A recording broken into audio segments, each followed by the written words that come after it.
I hope you had a wonderful Christmas day. This is part two of our 2024 Best Song episode. In this episode, I made a big boo boo and I forgot my own category. I thought it was songs outside of your own country.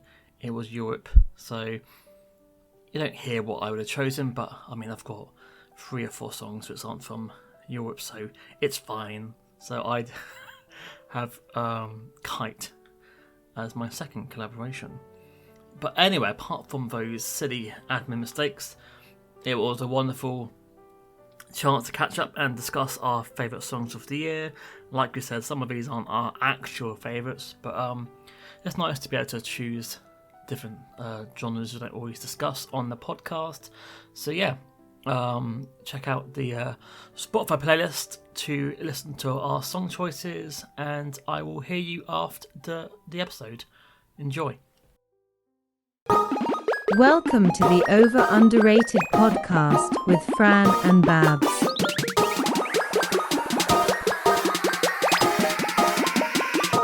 Is it over or underrated?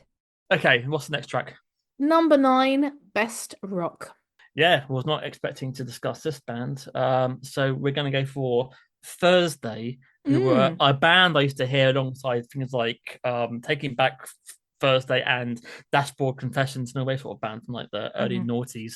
And I've not heard of them for a while, and turns out because they haven't done anything for Released years. any music. Yeah, that might be why. Yeah, I like I said, I just scanning through tracks when this came on, and yeah, it is a bit more of the emo delivery. I'm not a massive fan of that, but the fact they keep changing, and I just love the chorus, and it's like the backing vocal then comes in. Sorry, the other member then brings in his vocal to give it sort of lifts it a little bit, but yeah, and I kept thinking I can't put Thursday on a bloody on my playlist. What am I like? What am I like? And then suddenly it's got like a big like screamy like boom boom ending, and I thought, yeah, go on then, you've got me. I thought I don't have any like. It's quite rare for me to find like a proper like rock song these days. You know, there's a lot of indie out there or you know or tracks with like simple stuff, but actual raw hardcore rock song. So it's like this or Linkin Park. So I went for Thursday. I thought, fuck it, you know. So yeah, it's the first album in 13 years, and yeah, I just love how it grows, and I love the screamy dun dun dun ending. I thought, yeah, why not? That's that. It says more rock than anything else in my top 100 songs of the year. Yeah, so I don't think I'd heard of this band even. I was surprised that they were American. I thought it sounded a bit British, actually. And then, yeah, I went to do my research and I was like, oh, this is apparently post-hardcore, because I was like, well, this is somewhere between emo, but there's also a bit of indie, bit of noise rock. Is that post-hardcore? Is that not? I don't know. It's really like all those bands that you mentioned, I'm like, heard of them, couldn't name a song by them. And but apparently Jeff produced My Chemical Romance's debut, so clearly they're on that area. Yeah, this song was such an interesting one because I started listening to it, and then as I was listening to it, it was like the emo band, and I was a bit like, oh, now I'm prejudiced because I don't really like emo either.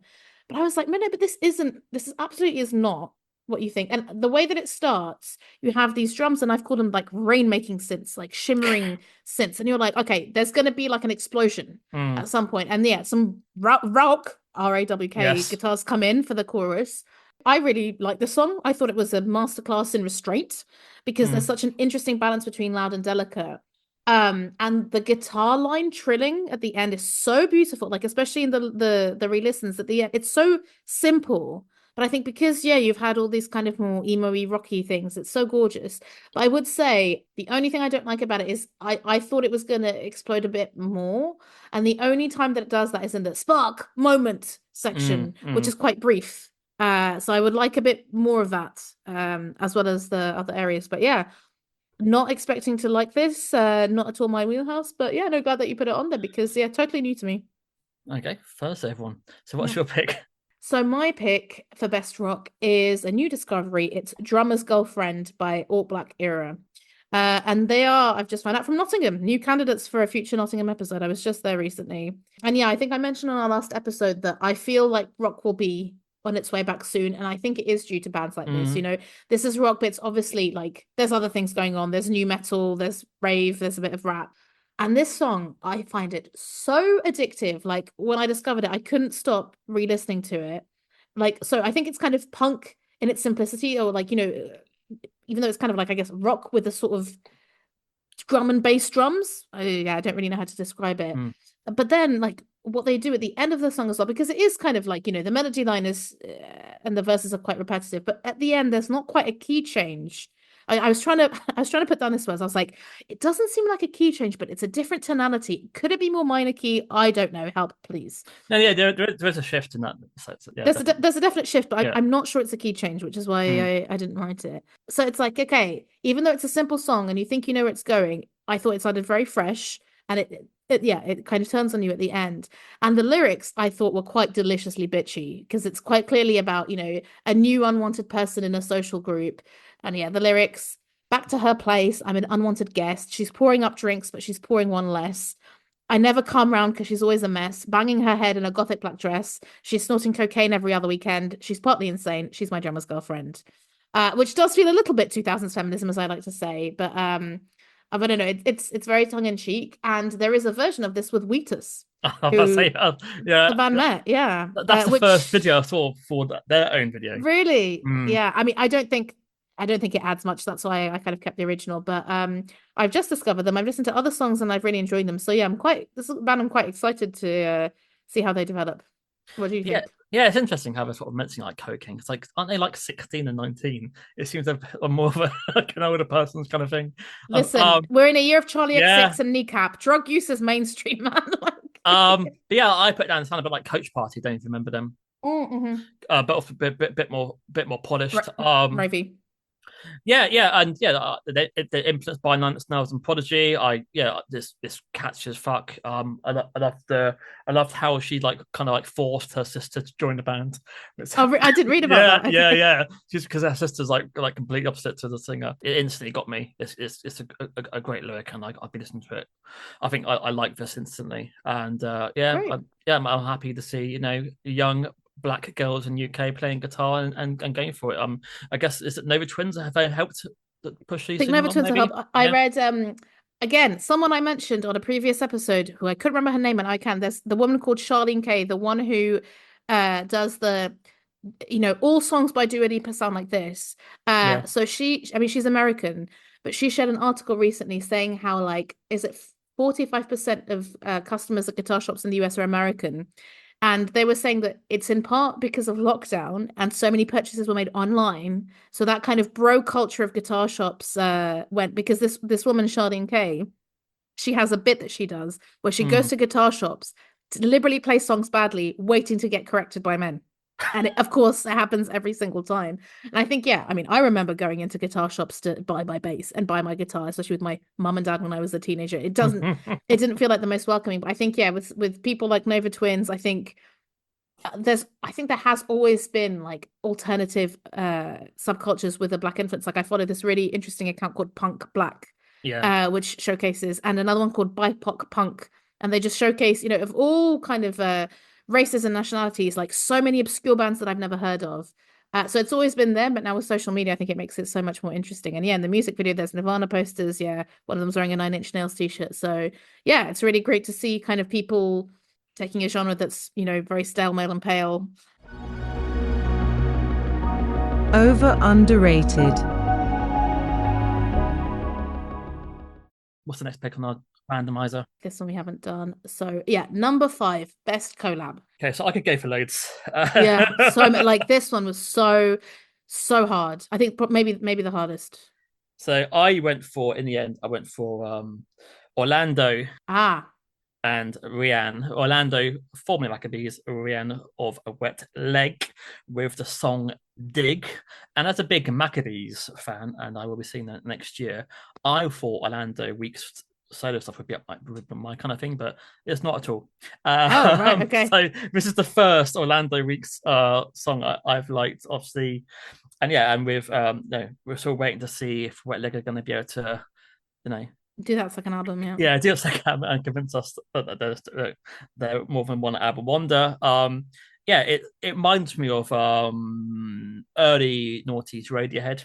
That's exactly what I wrote as well. Did you? Yeah, Did you really? yeah, Even the video, it kind of feels a yeah. bit like Radiohead. I put Radiohead / Nigel Godric. So Yeah. yeah, so the video it's got like it's black and white. It's got a giant Rihanna wearing her like her maid uniform she kind of wears with wet leg, with a mini Orlando on her shoulder, and they're digging the shit.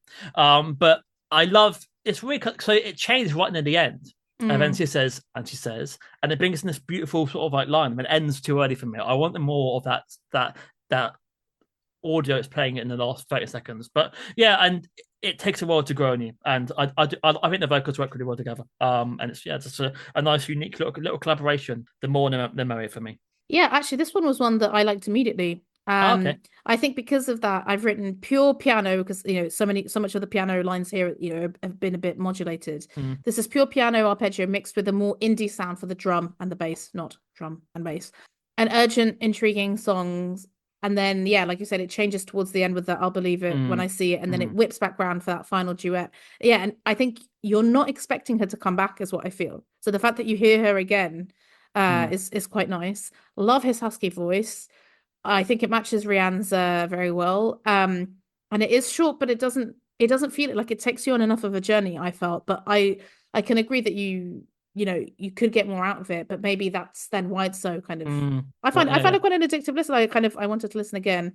And I will have to bring in the Portuguese because I saw that Orlando Weeks' album is called Loja, and I was like, oh, that means shop in Portuguese. And then I took a look at the album cover, and I was like, well, that's clearly been taken in Lisbon because you can see from the pavement. And Ah. apparently, he's moved to Lisbon, Okay. and has created an artist studio in an old shop, so that's why it's called it Shop. Mm. And I don't know if you noticed, but at the end of the video, it says "Fim," Fim, not Fin. So that's the Portuguese way, not the French way. So clearly, good for him.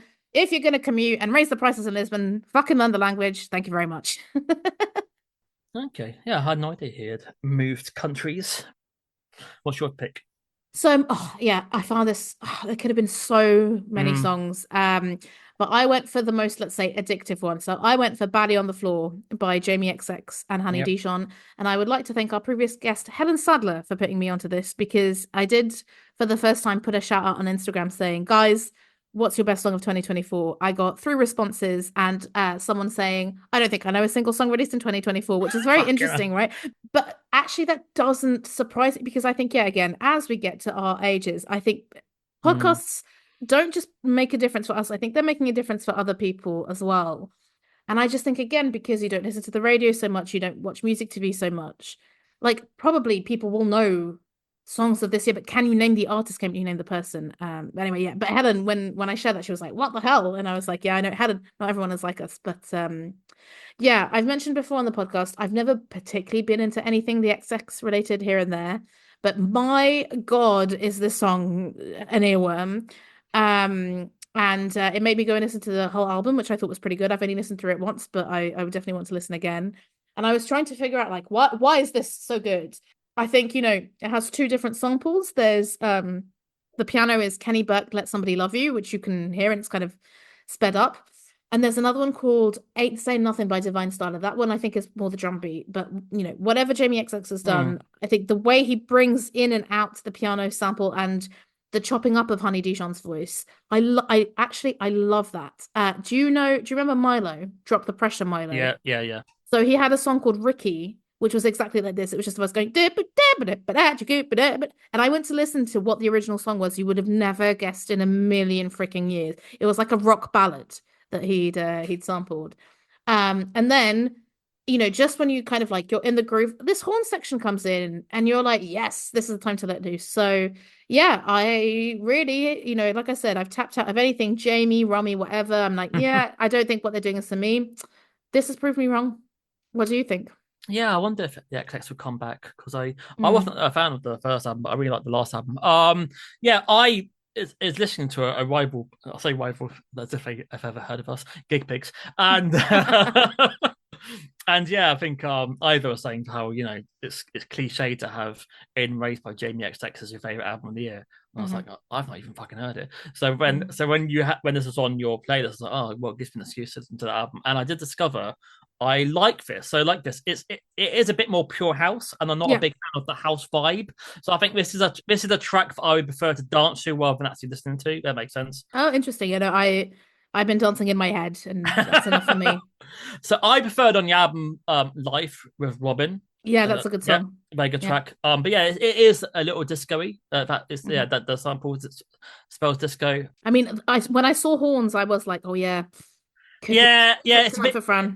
retro, a bit house, but yeah, I'll give it I put down a dance rating of 7 out of 10. A dance rating, A but a dance normal rating rating. would be slightly different. A 6 or 5. So yeah, it's decent, but I did give the album maybe 2 or 3 goes, and I don't know why it's up there as one of the best albums of the year because it's all right, but yeah, not a.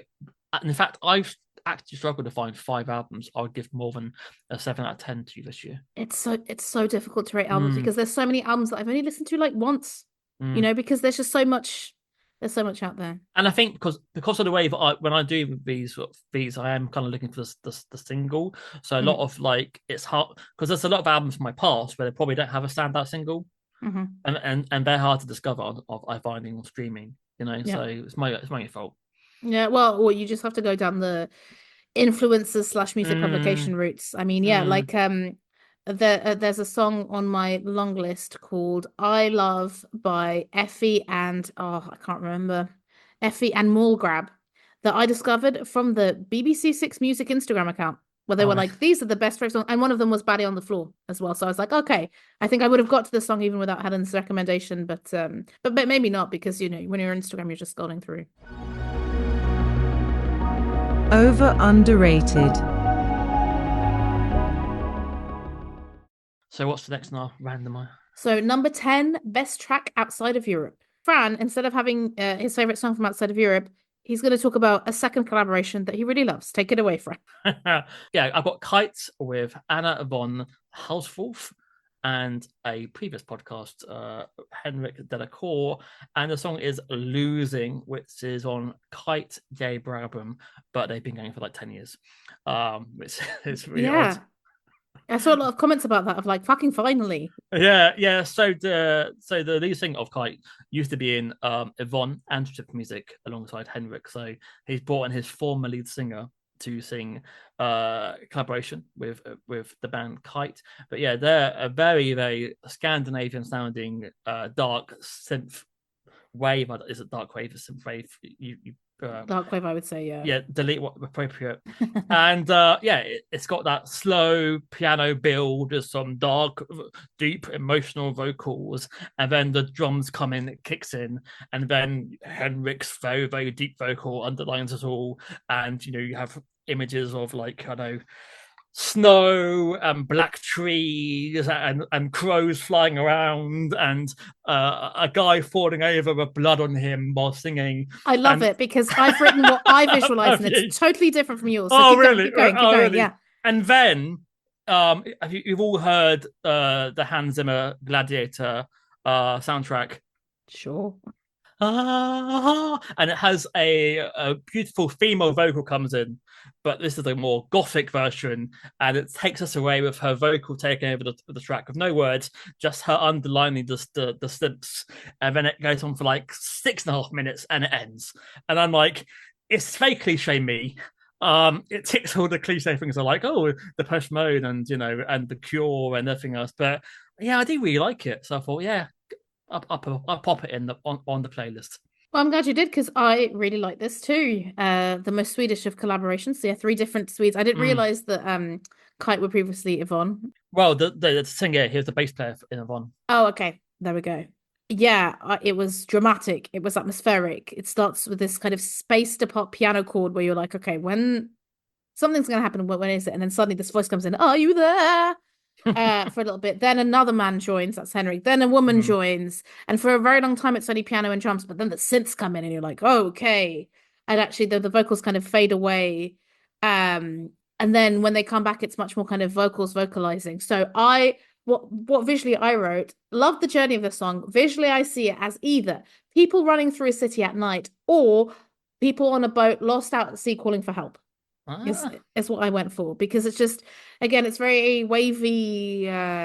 So yeah, I think the whole Mm. people running at City through the night is I guess that association with like I don't know Drive and all the 80s soundtrack Tron, Yeah. that kind of vibe. So yeah, maybe on a boat is a bit more.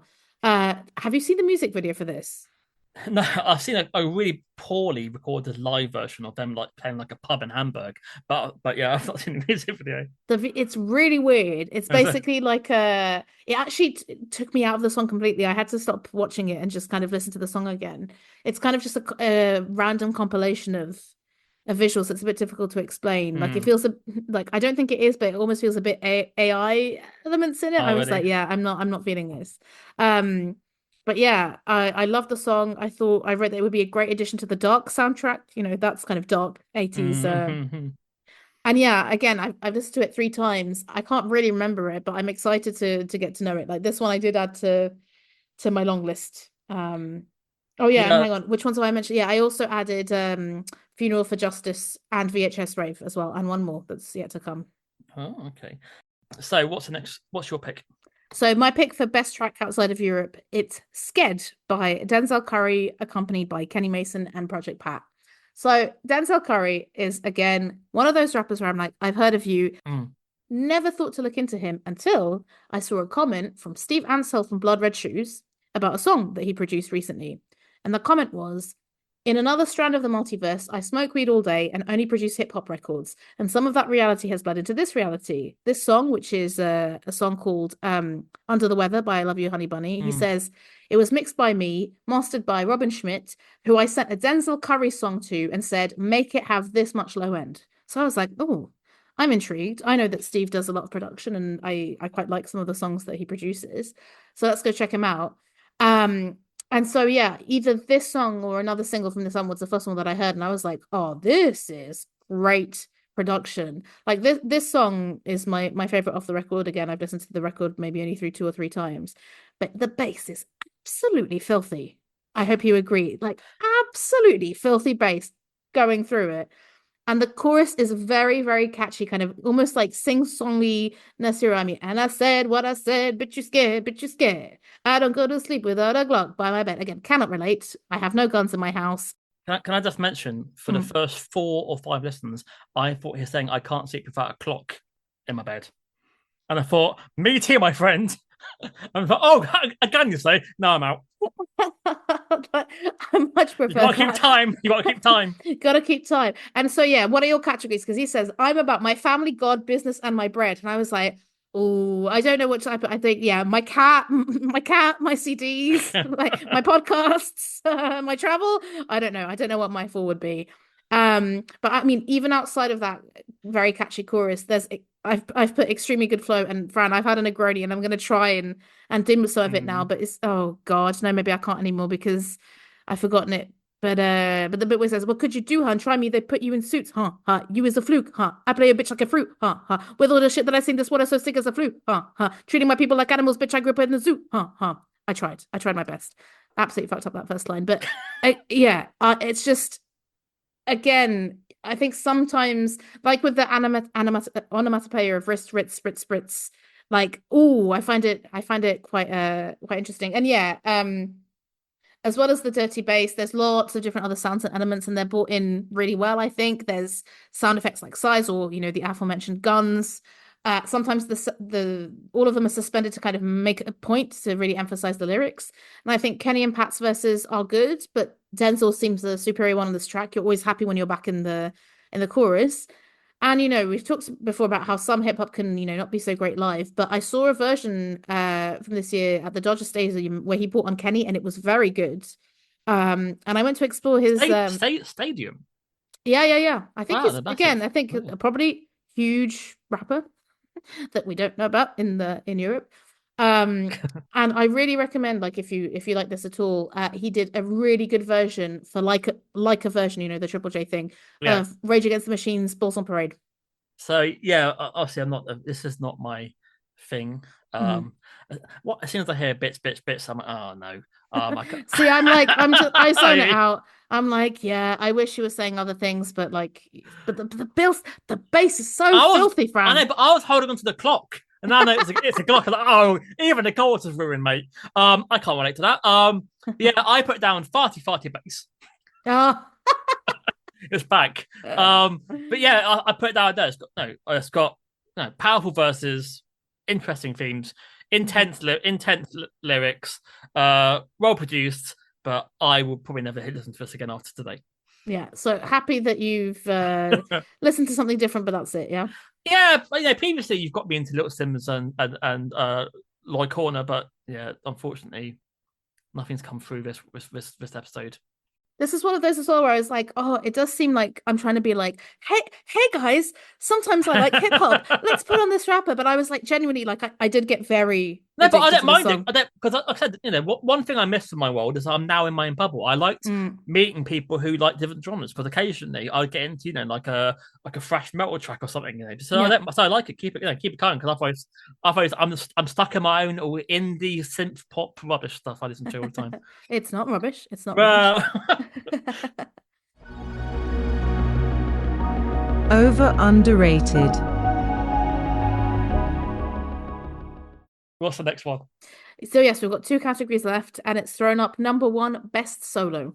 So solo, I have gone for again. I've not heard this be spoken aloud, but Nemesis. Yep.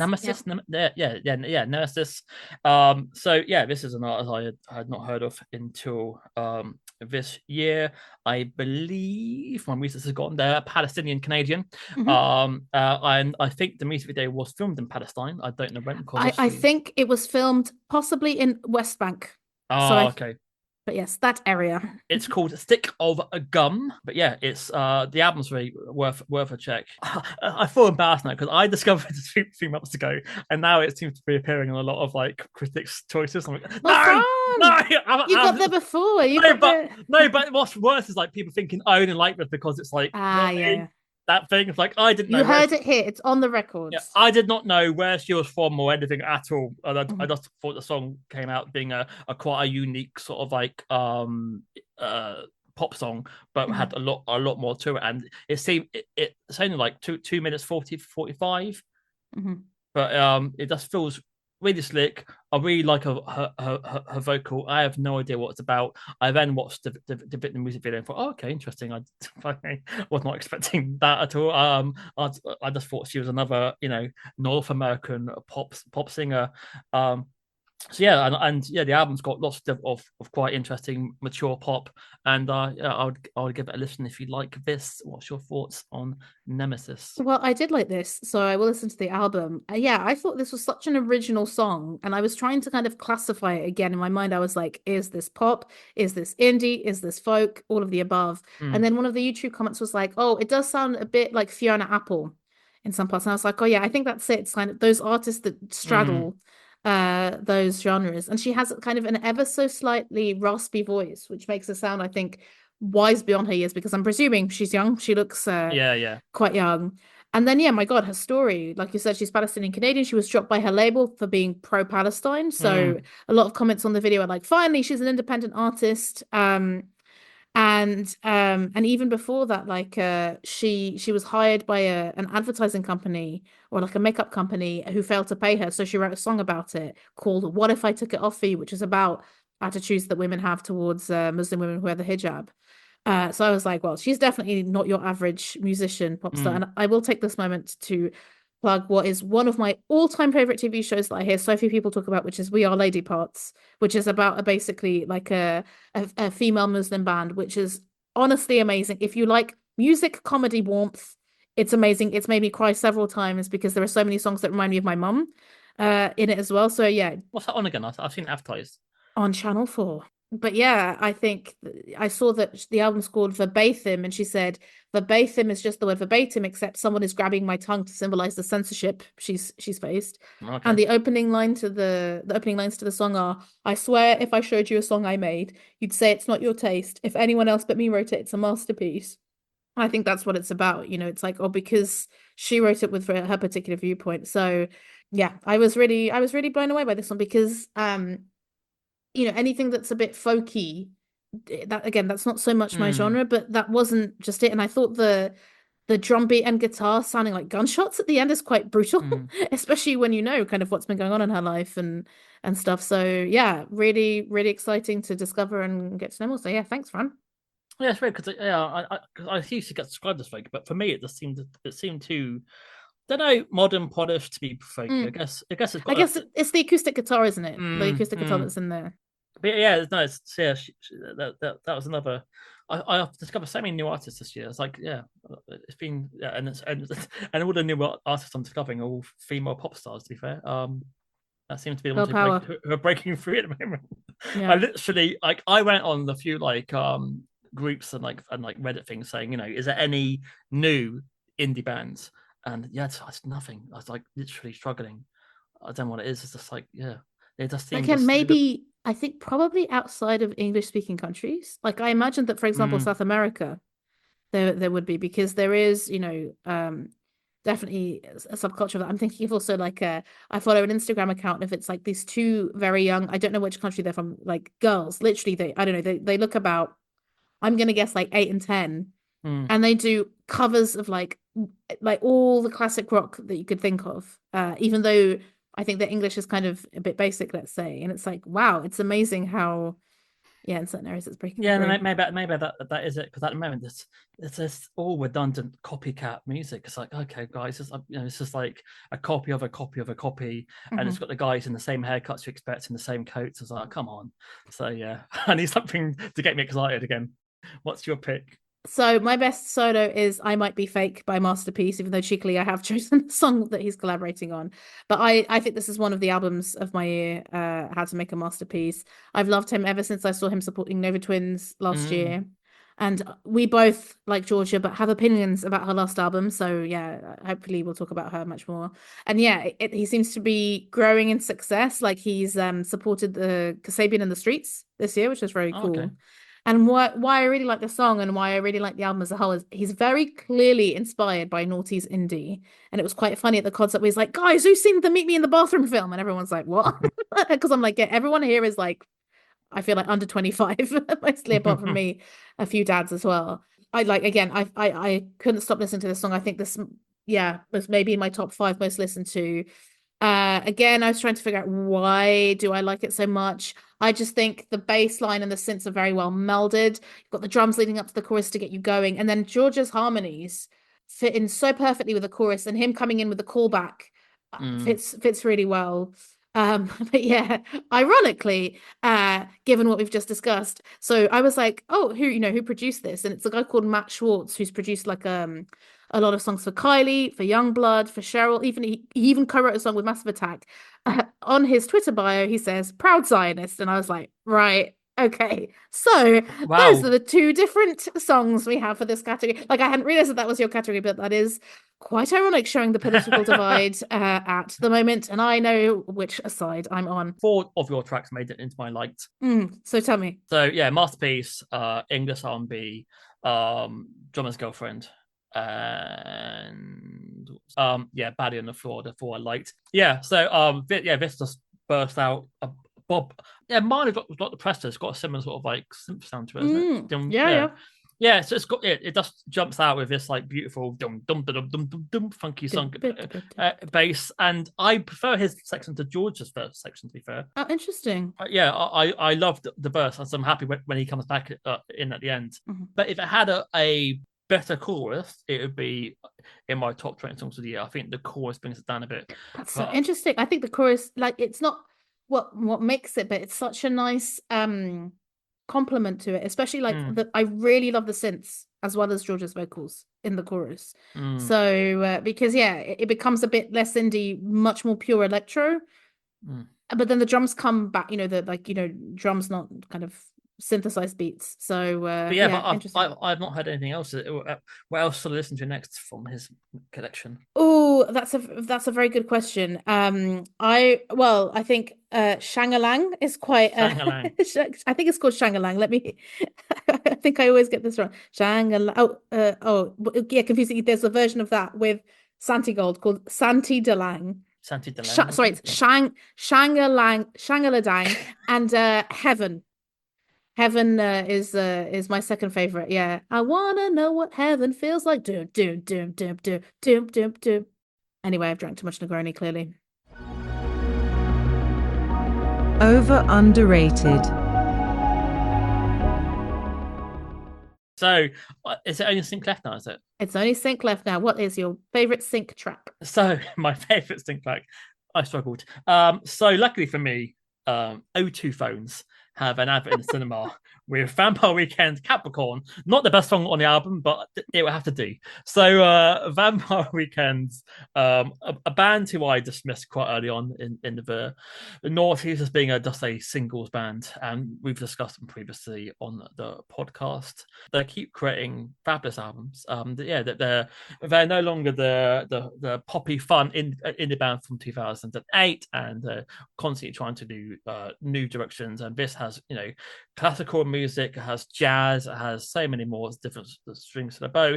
And Capricorn, it's definitely an earworm. I think this is the first single off the album. I was like, oh, really? You're going with this, are you?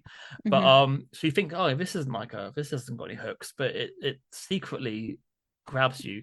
Do you know what I mean? And yeah, the weird sort of like out of tune sort of like distorted guitar that goes on into chorus, that during the Capricorn, the one, and it's got like a sort of like noise in the background. It feels like and it just it's like that's such a weird choice, but it does need it. So like if he is playing this on acoustic guitar, it probably would just be but with all those weird effects in that production, it really does elevate it. So yeah, my favorite song on the album is Ice Cream Piano, which is a beautiful song. But trying to find something with Vampire Weekend. I was happy about the O2 advert had Capricorn on it because it's another great piece. And who knew that Vampire Weekend would become one of the most interesting indie bands around at the moment. I might see them live next year. Who knows? I love that you said that secret hooks, as if it's like secret in your mind. They're trying to bury, they're trying to fool you. Well, unfortunately, to end on a low note, Fran, this was the one song that I didn't like. But have you heard the album? Have you heard no, I haven't heard the album. Okay. I haven't bothered. But I think, what did you say the song was that's your favorite? So the best songs on it is Ice Cream Piano and Classical. Lucky if you had the first two songs. Okay, so great. Give those to a play, and you give me one. And then see what happens. So, well, what was quite funny was that initially I understood Ezra Koenig so badly. The way he's speaking, I thought this was your foreign language song. Because I was like, what language is this? And I was like, oh, it's just Ezra Koenig being very louche. Okay.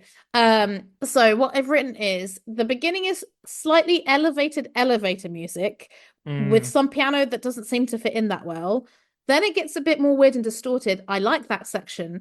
But then we're back at louche modern Arctic Monkeys vibe with a bit more edge, then finishes off with some 70s style folky music. So yeah, again, we've discussed lots of songs that are made of component parts, right? Especially from my playlist, The Angel of My Dreams and Camilla Cabello. There, I think it works. Here, I don't, I'm afraid. But I did quite enjoy the woozy New York music video. That was quite pleasant on the eyes, and that did make it better for me. I mean, I was surprised that this was Vampire Weekend because it isn't the sound that I wanted to. And now I'm curious to kind of hear the other songs to see is it more this vibe or not. But weird one, I thought. I'd say that, yeah, but each song on it is quite different, to be fair. Okay, so worth give it a try because they've matured well. Last time they're doing a more Fleetwood Mac inspired album like Paul Simon. Yeah, so they're trying new things, and I'm surprised that this is getting so much airplay. To me, I mean, this is not commercial at all. It's had 1.8 million views on YouTube in 10 months. So the fans are out there. My sync track is Challengers Match Point by Trent Reznor and Atticus Ross, and you're gonna have to indulge me for a little bit, Fran, because this was my film of 2024. And normally the sync track is the most difficult for me because I don't play computer games where I think that they have a lot of good songs. I do often kind of Shazam songs from adverts or TV shows, but very often have they been released that year? Not always. But this was an absolute no-brainer. I'm obsessed with this film, so obsessed that it replaced Victoria on my 4 favorites on Letterboxd.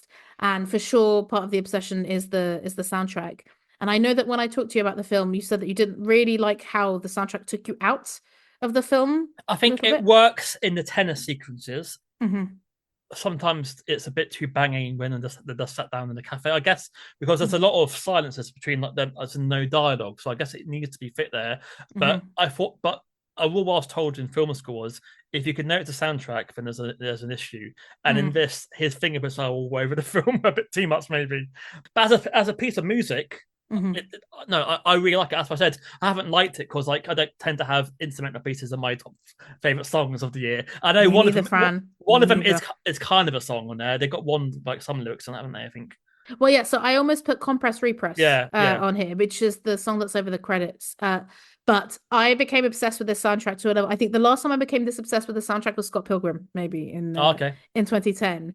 And yeah, I chose this one because this one is the one that is the soundtrack to the last pivotal scene. And Mm. I've been to the cinema twice to watch it, and it's even better the second time around. Like I get shivers down my spine when they have the shot of them playing tennis from below. Absolutely fucking love it. And yeah, do you know like how Luca Guadagnino like explained the film to Trent Reznor and Atticus Ross? No, go for He said, "Do you want to be on my next film? It's going to be super sexy. I want very loud techno music." it. But yeah, it's interesting what you say because I feel like people are divided into two categories. I know people who are, it's like, oh my God, the music was so loud, like it was really annoying. Mm. And have you seen May December this No, year? no, no. So May December, that score took me out completely because it's already this very camp, tense. It's almost like a horror film because it's so Mm. tense. And then like the score is like strings and like it kind of hits you. But I think with challenges, I liked it because it felt like a warning sign. So, the scene, for example, where Josh O'Connor and Zendaya are about to have sex and then they start Mm. arguing. And then the music kicks in at some point, and you're like, oh, something's good. Like, oh, something is good is going to come. Like, the music is ramping up, so there's going to be something even more dramatic. So it didn't take me out too much. And yeah, again, people talk about this being rave or techno music, but I think what makes it special is the other elements. There's this kind of synth cowbell, the high distorted vocals. I think, one of the only other non-songs like this on the soundtrack is like a Benjamin Britten carol. So I guess that's where Mm. they're drawing from. And I adore the strings. Whether it's the da da da da da da da da da or what they do at the end to build. So I think yeah, if I was going for songs, I would have gone for Compress Repress, but this is my favorite song on the soundtrack, and it is so pivotal to it being the song tied to the film. That yeah, no, I love it, but I love the whole soundtrack. I listen to the song where it's just them going yeah. But yes, what did you think? Yes, like I said, yeah, I adore the soundtrack and I like Trent's previous work as well. Mhm. Will he win another Oscar? Who knows? Let's see, because he's soundtrack queer as well, hasn't he? That's just coming out now. Yeah, I'm seeing that on Wednesday, hopefully. So, Yeah, great. I think it's only coming out in January here. Boo.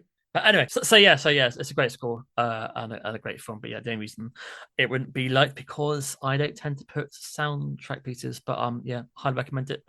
Same with the Dune 2 soundtrack too. Mhm. Over underrated. So yes, what's your album of the year?